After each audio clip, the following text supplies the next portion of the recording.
Pada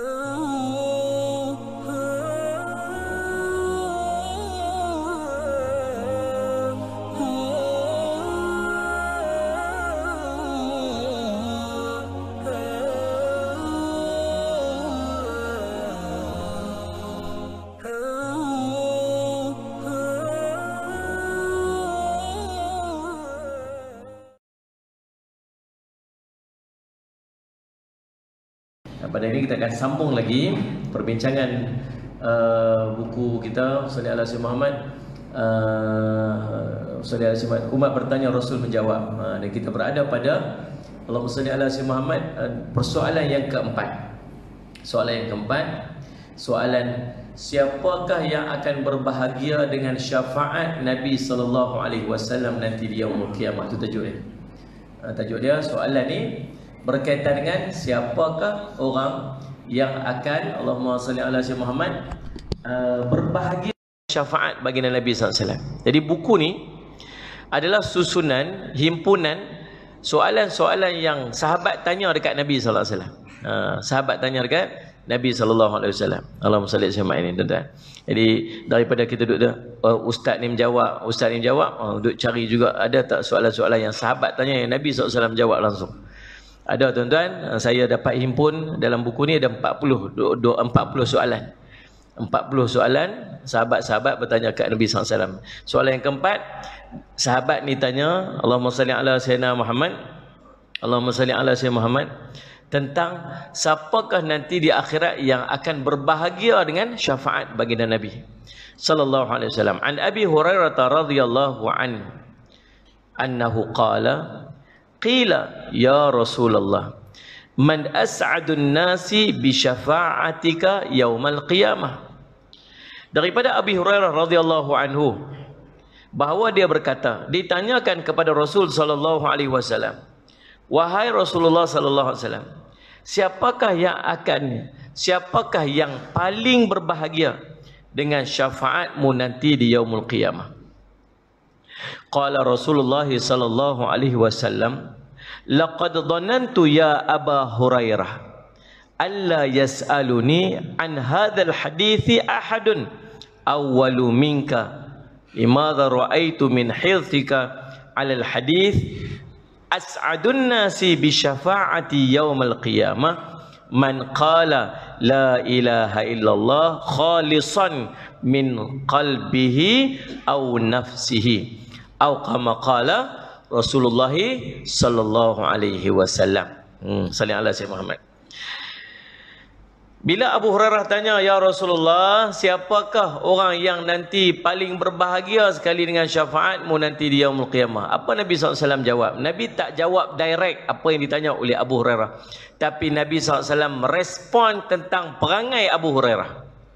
Nabi kata, Allahumma salli ala Muhammad, aku telah menduga wahai Abu Hurairah bahawa tidak ada orang yang akan mendahuluimu dalam menanyakan masalah ini, kerana aku melihat betapa perhatian dirimu terhadap hadis-hadis.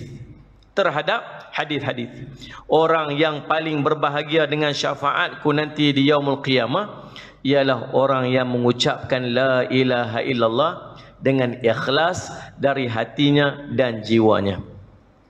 Imam Al-Bukhari meletakkan hadis ini dalam bab ilmu, dalam bab kesungguhan untuk mencari ilmu hadis. Bukan dalam tajuk syafaat, dalam kesungguhan untuk mencari ilmu hadis Nabi sallallahu alaihi wasallam. Baik tuan-tuan, Allahumma salli ala Sayyidina Muhammad. Nabi SAW ni tuan-tuan, Nabi dikenal dengan Allahumma salli ala Sayyidina Muhammad, pemberi syafaat. Nabi dikenal sebagai orang yang Allahumma salli ala Sayyidina Muhammad akan memberikan syafaat nanti di yaumul qiyamah, nak dibandingkan dengan Allahumma salli ala Sayyidina Muhammad para nabi yang lain. Ulama sebut Allahumma salli ala Sayyidina Muhammad ada Allahumma salli ala Sayyidina Muhammad ada berapa sana? Mencari Allahumma salli ala Sayyidina Muhammad syafaat amalan mudah dapat syafaat. Okey. Salli ala Sayyidina Muhammad.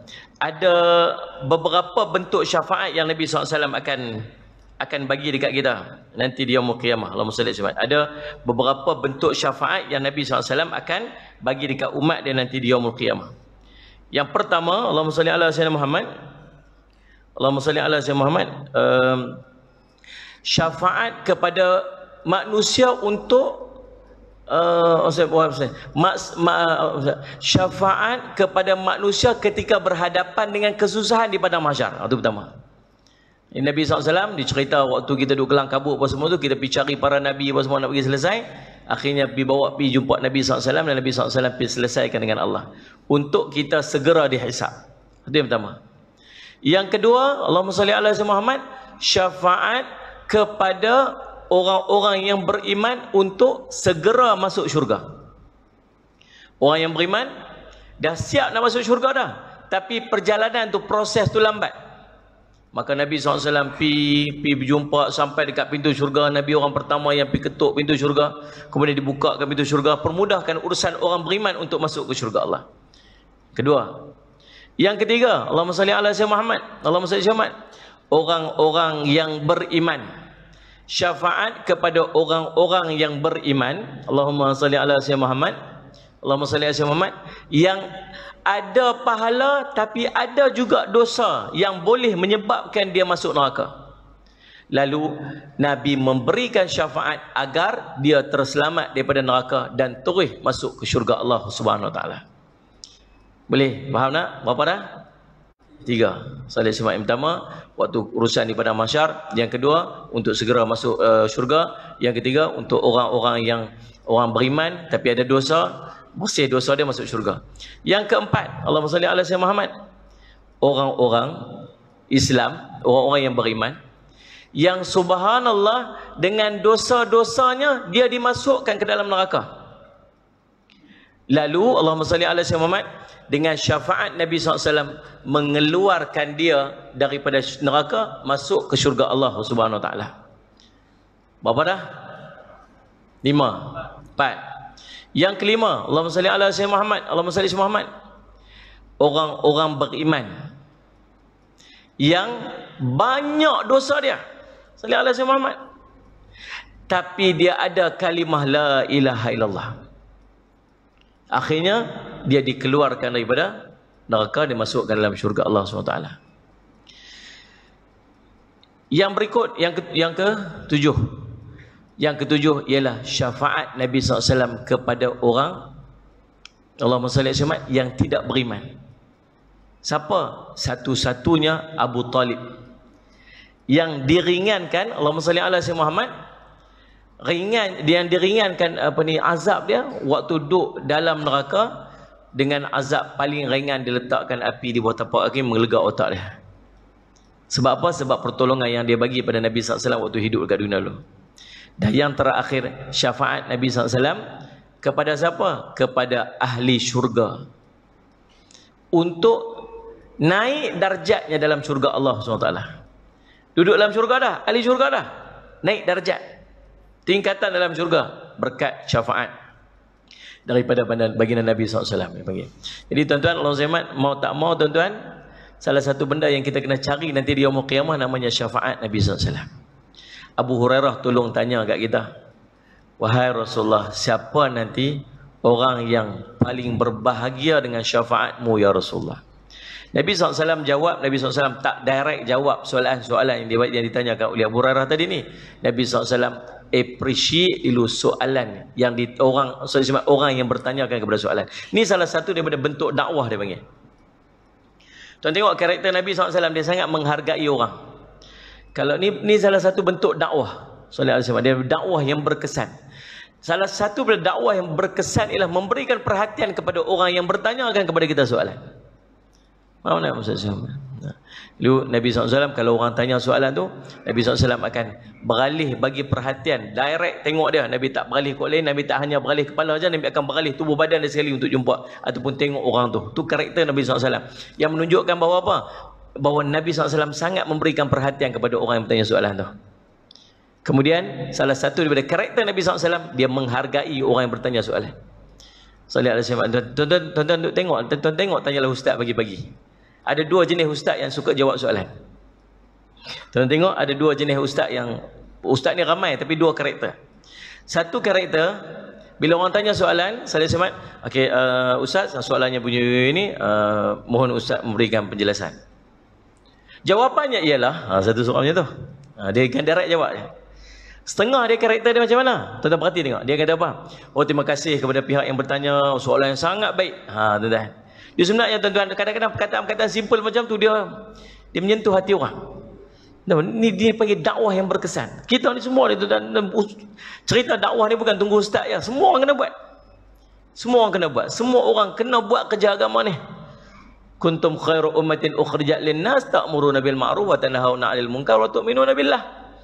Kamu ni Allah jadikan sebaik-baik manusia, sebaik-baik makhluk yang dikeluar daripada kalangan manusia. Sallallahu alaihi Muhammad.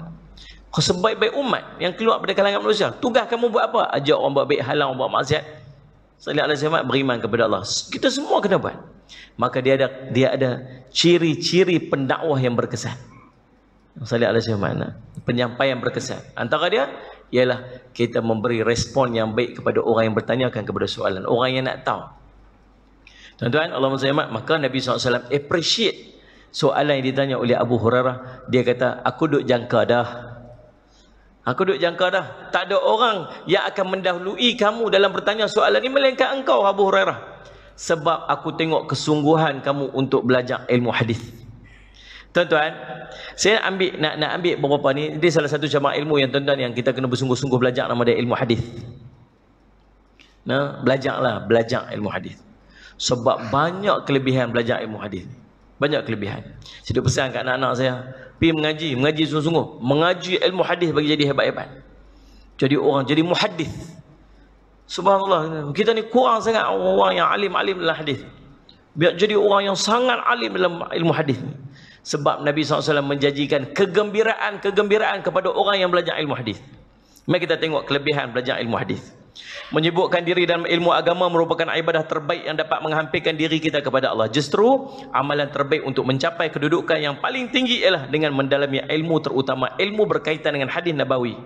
Sesiapa yang berusaha dalam ilmu ini dan memberi tumpuan berkhidmat kepada ilmu ini, maka dia akan mendapat kemuliaan yang tinggi, ganjaran yang besar, dan memperoleh kebahagiaan dunia dan akhirat. Allahumma salli alaihi wasallam. Sunnah ataupun hadis ini merupakan ilmu yang paling mulia dan paling tinggi kedudukannya selepas daripada Al-Quran. Sunnah berfungsi sebagai penerang dan penjelas bagi Al-Quran.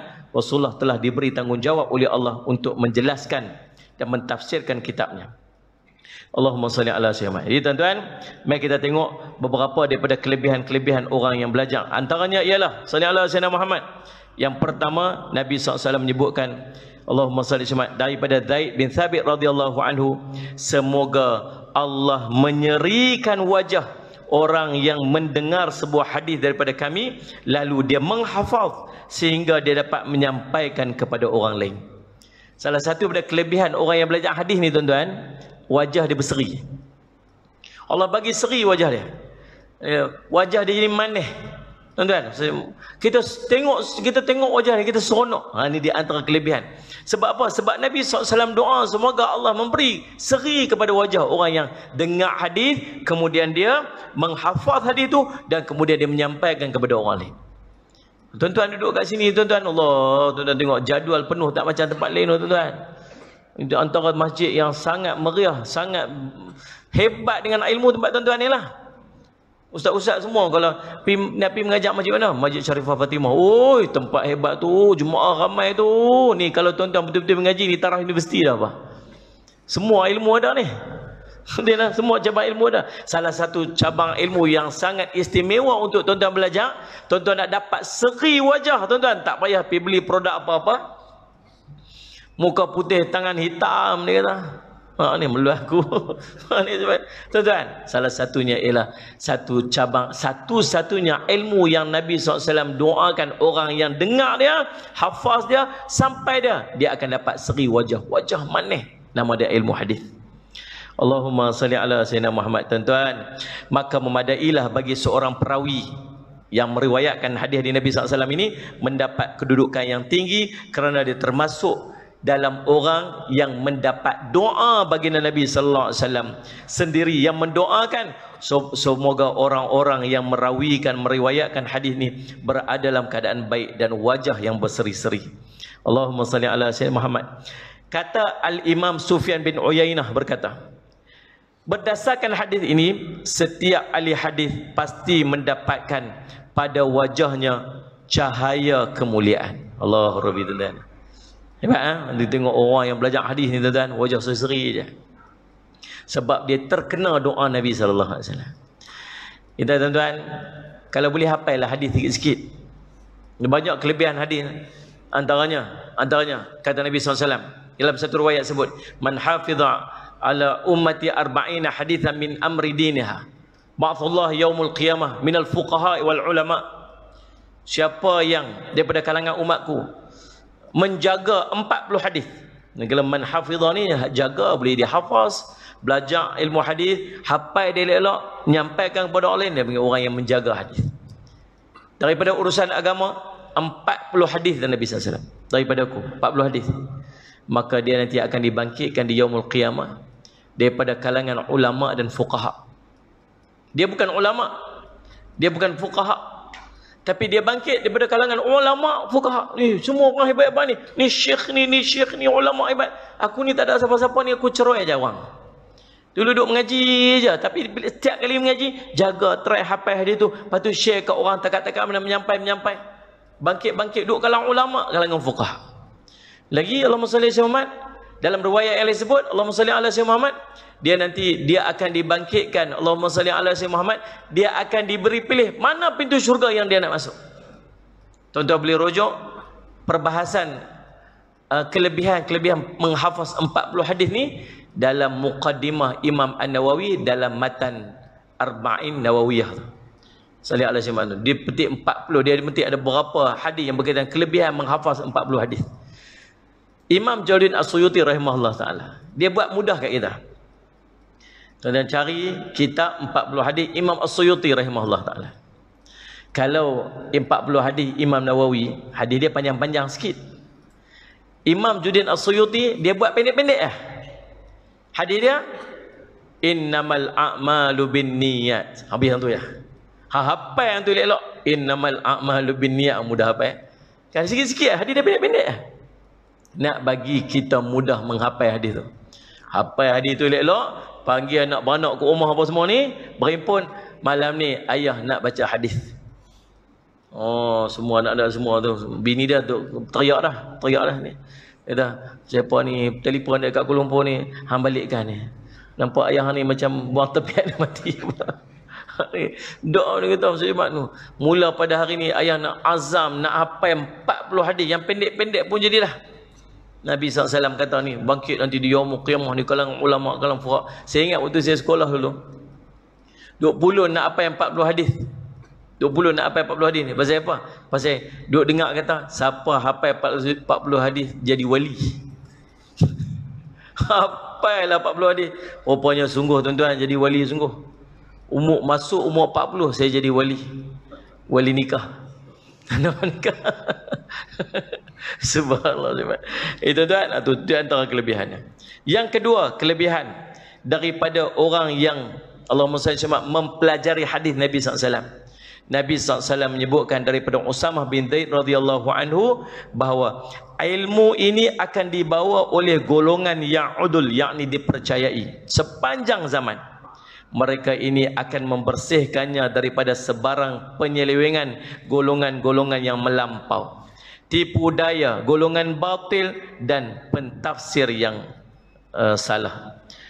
pentafsiran salah yang jahil. Jadi hadis ini dengan jelas mengkhususkan kelebihan yang tinggi kepada pendukung-pendukung hadis Nabi sallallahu alaihi wasallam. Ini merupakan satu kemuliaan besar bagi umat Nabi Muhammad sallallahu alaihi wasallam. Kehebatan dan kemuliaan pendorong hadis ini adalah jelas bahawa di seluruh dunia mereka lah yang akan menjadi benteng kepada orang-orang yang menyelewengkan hadis-hadis Nabi dan ajaran-ajaran dalam Islam. Yang ketiga, Allahumma salli ala Sayyidina Muhammad, orang yang mempelajari hadis ini termasuk daripada kelompok golongan Nabi SAW yang disebutkan sebagai orang yang sentiasa berada di jalan kebenaran. Nabi SAW menyebutkan dia, Thauban radhiyallahu anhu akan sentiasa wujud sekumpulan daripada kalangan umatku, golongan yang berada di jalan kebenaran. Tidak akan memudaratkan mereka setiap yang menjauhkan diri daripada mereka, yakni tidak membantu dan tidak menyokong mereka, sehinggalah berlakunya kiamat.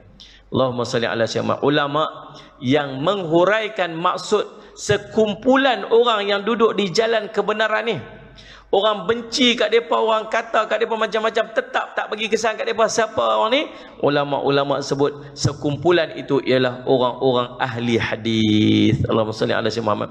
Sehingga kan Imam Ahmad bin Hanbal mengatakan bahawa sekiranya mereka itu bukan ahli hadis, maka saya tidak tahu lagi siapakah mereka itu. Allahumma salli ala sayyidina. 3. Yang keempat, kelebihan orang yang ini special sikit ni. Ini special sikit. Inilah di antara sebab pasal apa seronok sangat kita nak baca hadis ni. Allahumma salli ala sayyidina Muhammad. Nah, tuan-tuan pun boleh tumpang sekali. Apa dia? Peluang nak dapat syafaat baginda Nabi SAW nanti di yaumul qiyamah. Sebab Nabi kata apa? Daripada Allah Mas'ud radhiyallahu anhu, Nabi SAW pernah bersabda, sesungguhnya manusia yang paling layak terhadap aku nanti di yaumul qiyamah ialah orang yang paling banyak berselawat kepadaku. Apa kaitan baca hadis dengan selawat Nabi SAW? Kita baca hadis Nabi SAW, mustahil kita tak selawat kat Nabi SAW. Betul tak? Kita duk menyampaikan hadis, kita menyampaikan berita daripada seorang, kita akan sebutlah nama dia. Cuma beza nama orang dengan nama Nabi SAW, bila sebut nama Nabi, kita kena buat apa? Selawat. Tuan-tuan, Allahumma salli ala sayyidina Muhammad. Saya kadang-kadang saya duduk fikirkan hadis Nabi SAW, Nabi kata apa? Allahumma salli ala sayyidina Muhammad. Sahabat katanya, ya Rasulullah, akhbirni bi amali yadkhul jannah wa yubaiduni 'anil nar. Wahai Rasulullah, ceritakan kepada aku amalan yang akan mendekatkan aku kepada syurga, jauhkan aku pada neraka. Kata Nabi, kata laqad sa'alta an 'azim, benda kamu tanya ni besar sangat. Tapi Allah akan pemudahkan kepada siapa yang Allah nak mudahkan untuk dia. Tapi Allah akan pemudahkan kepada siapa yang Allah nak pemudahkan untuk dia. Mafhum macam-macam ibadat, tapi tak sama macam Allah sebut dengan selawat. Innallaha wa malaikatahu yusalluna 'alan nabi ya ayyuhalladzina amanu sallu 'alaihi wa sallimu taslima. Allah mula dengan dia dulu. Sungguhnya Allah dan para malaikat berselawat pada Nabi SAW. Wahai orang beriman, berselawatlah Nabi SAW. Maksud dia apa? Hebat selawat. Tuan-tuan, Allahumma salli ala Muhammad. Kita selawat dekat Nabi SAW sekali, Allah selawat kat kita 10 kali. Sebut Allah selawat ni dengan maksud Allah melimpahkan rahmat kat kita. Sekali kita selawat kat Nabi, Allah limpah kat kita rahmat 10 kali ganda. 10 kali kita sebut nama Nabi, selawat kat Nabi, 100 rahmat Allah limpah kat kita. 100, 1000 Allah bagi kita. Tuan-tuan, hebat tak? Layak tak agak-agak orang nak zikir-zikir nama kita? Bangkit pagi-pagi duk sebut salli ala sayyidina Muhammad. Guru Yahya, Guru Yahya, Guru Yahya. Dulu-dulu kan. Barkat, salamat. Ni. Orang tak sikit pun tak layak orang nak sebut-sebut nama kita, tuan, dosa berlambak. Betul ni. Tapi tuan-tuan selawat dekat Nabi, Allah sebut nama kita. Allah sebut nama kita. Allah limpah rahmat kita. Malaikat berebut nak selawat kat kita. Hebat tak selawat ni? Tuan-tuan tahu tak, semenjak kita kuliah ni, daripada start tak saat ni pukul 7.35 tak saat ni sampai 8.10 ni, entah berapa ratus kali kita selawat dah. Betul tak ni? Cuma tuan-tuan sambut dengan dak ya. Tuan-tuan sambut dengan dak ya. Tuan masa zaman nak cerita, bukan payah pun nak selawat. Betul-betul bukan payah pun nak selawat. Paling kurang Allahumma salli ala Muhammad. Tapi tak patut nak panggil Nabi SAW nama Muhammad saja. Panggillah dengan adab dekat Nabi. Letaklah Sayyidina Tuhan kami. Allahumma salli ala Sayyidina Muhammad. Paling kurang salli ala Muhammad. Dan pun tambah sikit, afdal Allahumma salli ala Sayyidina Muhammad wa ala ali Sayyidina Muhammad. Nak berkat sikit lagi, tambah lagi wa ala alihi wasahbihi wa barik wasallim. Nak hebat lagi, selawat Ibrahimiyah, selawat paling afdal. Macam mana? Allahumma salli ala sayyidina Muhammad wa ala ali sayyidina Muhammad kama sallaita ala sayyidina Ibrahim wa ala sayyidina Ibrahim barik ala sayyidina Muhammad sayyidina Muhammad. Nah. Allahumma salli ala sayyidina Muhammad. Tapi yang pendek pun tak boleh nak. Tak. Nak masuk syurga ni, nak masuk syurga Firdaus. Nabi kata, kalau nak minta syurga Firdaus, syurga paling tinggi sekali. Nabi sebut kalau nak minta syurga Firdaus. Tuan-tuan nak masuk syurga tak ni? Tanya pun tak mahu nak jawab, kalut lah. Abang Kamaru kita seorang jawab. Dia seorang yang masuk syurga. Siapa tak mau? Tahu tak? Sahabat-sahabat Nabi agak-agak, dia punya hujah hebat lah. Nak masuk syurga? Ya. Apa yang kamu buat nak masuk syurga? Kata Sayyidina Bilal, kod lah. Bilal. Dulu, waktu dekat dunia dulu ni, kena hempak dengan batu. Ditelanjangkan kau, dipakai baju besi kau, diletak ke atas tengah-tengah padang pasir, ambil batu besar, tak ke atas dada, kata ahad, ahadun ahad, ahadun ahad. Kan? Rasa-rasa kalau macam tu pengorbanan dia, layak dah masuk syurga tu. Layak kena. Keluarga tu, Yasir, kan? Pasal apa ni? Masuk juga. Oh, kena bunuh Kamilah, keluarga pertama yang syahid di jalan Allah. Waktu dia suruh keluar pada Islam, kami tak mau, kena bunuh Yasir. Isteri Sumayyah kena sula pula. Anak lari ketakutan, Ammar sallallahu alaihi wasallam. Keluarga kami habis, hancur, habis, rosak, mati habis. Pasal apa? Kerana sayangkan Islam, nak pertahan Nabi SAW. Layak dah masuk syurga ke? Layaklah, mudah-mudahan. Sallallahu alaihi wasallam. Talha bin Ubaidillah ni habis ni, kena tetak badan ni 30 kesan, tetak luka habis. Tahan Nabi SAW sallallahu alaihi wasallam. Sampai Nabi kata apa? Nak tengok orang syahid yang hidup, tu tengok Talha tu. Abu Dujanah ceracak ni anak panah kat belakang ni, jadi perisai kat Nabi SAW. Tunduk Rasulullah pihak belakang, berceracak anak panah, kod bertahan. Layak kod nak masuk syurga. Kalau tanya kita agak nah, sallallahu alaihi wasallam Muhammad, nak masuk syurga? Buat apa? Selawat. Berapa kali? 10. Agak lah. Cukup kata tu, Allah SAW. Faham tak ni? Buatlah bagi lebih sikit. Buat lagi lebih sikit. Paling kurang sehari 100 kali. Paling kurang. Ulama kata tak cukup. Nak sedap selawat mula 300 ke atas. 300. Sallallahu alaihi wasallam. Jadi macam Allahumma salli Muhammad, apa sahabat Nabi SAW Ka'ab, dia kata apa? Sehari suntuk tu saya nak selawat kat kamu ya Rasulullah. Dia tanya Rasulullah, saya nak selawat banyak mana kat Nabi ni? Nabi kata apa? Buatlah banyak mana kamu suka. Robok 1/4 daripada sehari tu saya nak selawat kat kamu Rasulullah, boleh tak? 6 jam. Daripada 24 jam 1/4. Rasulullah kata bagus banyak tu, bagus. Tapi lagi banyak lagi bagus. Oh, kalau itu Rasulullah 1/3 Rasulullah. Berapa jam? 8 jam. Bagus, lagi banyak lagi bagus. Oh Rasulullah, kalau macam tu separuh hari tu saya nak selawat pada semua Rasulullah, 12 jam. Rasulullah kata lagi banyak lagi bagus. Oh kalau itu Rasulullah seluruh hari aku nak selawat kat kamu. Tu sahabat Nabi SAW. Tuan-tuan, ni teruk kita ni sampai ke tahap orang suruh kita selawat pun tak mau selawat. Nabi SAW naik tangga mimbar kan? Sallallahu alaihi wasallam Muhammad. Nabi naik tangga mimbar, Nabi kata amin, amin, amin. Para sahabat tanya Rasulullah, apa kamu amin kan? Tak pernah tengok kamu buat lagu ni sebelum ni. Kata tadi malaikat Jibril mai kat aku, dia doa, aku aminkan doa dia. Yang pertama, muaidah, celakalah man adraka Ramadan falan yughfirlah. Orang yang masuk Ramadan tapi tak dapat pengampunan. Aku kata amin. Yang kedua, celakalah kepada orang yang punya ibu dan ayah ataupun salah seorang daripada keduanya tapi tak jadi penyebab dia masuk syurga. Aku kata amin. Yang ketiga, celakalah kepada orang yang apabila disebutkan nama aku lalu dia tak selawat kat aku. Sepanjang duk kuliah ni berapa kali sebut nama Nabi SAW. Berapa kali tuan-tuan betul-betul sambut nak sebut Nabi SAW. Saya pernah pergi ceramah dekat di Indonesia. Saya pernah ceramah kat Indonesia. Kita pun sebut Nabi sallallahu alaihi wasallam semua terkejutlah. Lepas tu saya tak sampai nak sebut nama Nabi pun saya tak berani lagi depa sallallahu alaihi wasallam. Allah Rabbi, tu seronoklah, masya-Allah. Saya iman. Kita Nabi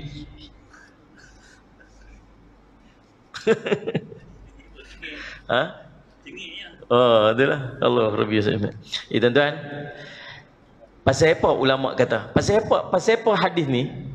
Pasal apa hadis sungguhnya manusia yang paling layak pada aku daripada kiamat nanti adalah orang paling bersalam pada aku? Pasal apa hadis ni termasuk dalam kelebihan belajar ilmu hadis? Sebab ulama menyatakan, Allahumma salli ala Muhammad, Allahumma salli ala Muhammad, bahawa manusia yang paling bahagia apabila mendengar hadis ini ialah ahli-ahli hadis. Sebab Allahumma salli ala Muhammad, Ibnu Hibban berkata setelah mentakhrijkan hadis ini dalam kitab sahihnya, dia kata dalam hadis ini terdapat dalil menunjukkan bahawa manusia yang paling utama untuk mendapat layanan daripada Nabi SAW nanti di hari kiamat ialah ahli hadis, kerana tidak ada dalam kalangan umat ini golongan yang lebih banyak berselawat pada Nabi SAW melebihi daripada mereka. Mereka duk belajar ilmu hadis. Bila belajar ilmu hadis tak akan lepas daripada sebut nama Nabi. Sebut nama Nabi, selawatkan Nabi. Sebut nama Nabi, selawatkan Nabi SAW. Cerita pula apa kisah di sebalik hadis ni, sebut pula nama Nabi SAW. Macam mana boleh keluar hadis ni, sebut pula semua nama Nabi SAW. Jadi sepanjang duk belajar tu duk kena sebut nama Nabi SAW, dan setiap kali sebut nama Nabi SAW maka dia akan berselawat pada Nabi SAW. Allahu Rabbi. Tuan-tuan, kata Abu Naim Al-Asbahani, ini adalah satu kurniaan yang sangat mulia yang telah dikhususkan kepada perawi-perawi athar. Tidak diketahui dalam kalangan ulama golongan mana yang lebih banyak berselawat daripada mereka, sama ada dalam bentuk penulisan maupun sebutan, nak banding dengan orang-orang yang belajar ilmu hadis. Tuan-tuan, itulah tu beberapa daripada kelebihan. Terus saya nak sambung tuan-tuan, banyak lagi kelebihan-kelebihan yang cerita tentang kelebihan orang yang belajar ilmu hadis. Tuan-tuan punya peluang ni tuan-tuan. Kita taklah nak jadi sampai ulama-ulama muhaddis, tak. Tapi tuan-tuan juga mempunyai peluang melalui majlis-majlis ilmu yang berkaitan dengan hadis Nabi sallallahu alaihi wasallam. Kan tuan? Lepas ni tuan-tuan setlah kepala elok. Sebutnya nama Nabi dan selawat. Jangan terlepas, rugi. Sebutnya Nabi tuan-tuan, selawat Nabi sallallahu alaihi wasallam. Ustaz tu sebut Nabi, tuan-tuan kata sallallahu alaihi wasallam. Ustaz kata Rasulullah, tuan sebut sallallahu alaihi wasallam. Nampak ni? Apa saya sebut ada kaitan Nabi je, tuan-tuan selawat Allahumma salli ala sayyidina Muhammad. Berebut. Bukan senang nak dapat peluang ni tuan-tuan. Depa duduk rumah tengok Gegar Bang Gaza, tak ada benda ni. Tengok tuan. Mana ada salli ala sayyidina Muhammad. Depa sama-sama menyanyi lagi. Kan, duduk rumah apa semua. Tuan-tuan punya kelebihan yang mahu maka berebut. Baik, Nabi SAW cerita apa tadi ni? Orang yang akan layak untuk mendapat kebahagiaan dengan syafaat dia ialah orang yang mengucapkan la ilaha illallah ikhlas daripada hatinya, daripada dirinya sendiri. Baik, mari kita tengok kelebihan-kelebihan Allahumma salli ala sayyidina Muhammad mengucapkan la ilaha illallah. Antaranya kata Nabi SAW, la ilaha illallah ini ialah zikir yang paling utama.